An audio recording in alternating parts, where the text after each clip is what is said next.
Good morning all. আজকে আমরা discuss করব যে কোনো মাল্টিন্যাশনাল কোম্পানি তার একটা ফিডব্যাক কাস্টমার থেকে নেওয়া হয়। এই ফিডব্যাকটাকে বলা হয় এনপিএস। এনপিএসের ফুল ফর্ম হচ্ছে নেট প্রমোটার স্কোর। এই এনপিএস তিনটে প্যারামিটারে বিভক্ত হওয়া থাকে।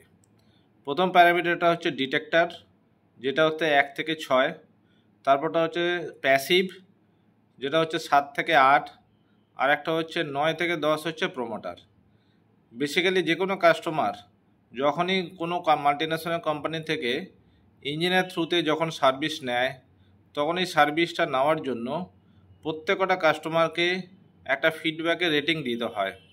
এই ফিডব্যাকটা অত্যন্ত গুরুত্বপূর্ণ যে কোনো মাল্টিন্যাশনাল কোম্পানির সার্ভিসের ক্ষেত্রে। সেই ক্ষেত্রে কি হয়, 1 থেকে 6 যদি কোনো কাস্টমার রেটিং দেয়, তার মানে হচ্ছে সেই কোম্পানির সার্ভিস মোটেও ভালো নয়। 7 থেকে 8 যদি কোনো কাস্টমার ফিডব্যাক দেয়, সেই ক্ষেত্রে কাস্টমারের সার্ভিস হচ্ছে মোটামুটি। আর 9 থেকে 10 যদি কোনো কাস্টমার ফিডব্যাক দেয়, তাহলে সেই সার্ভিসটা হচ্ছে অত্যন্ত ভালো, কাস্টমার জন্য suitable.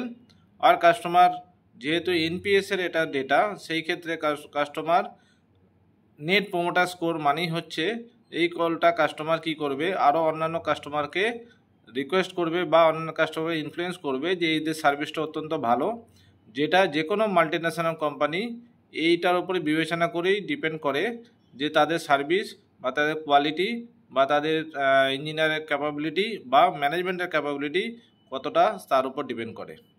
Thank you so much.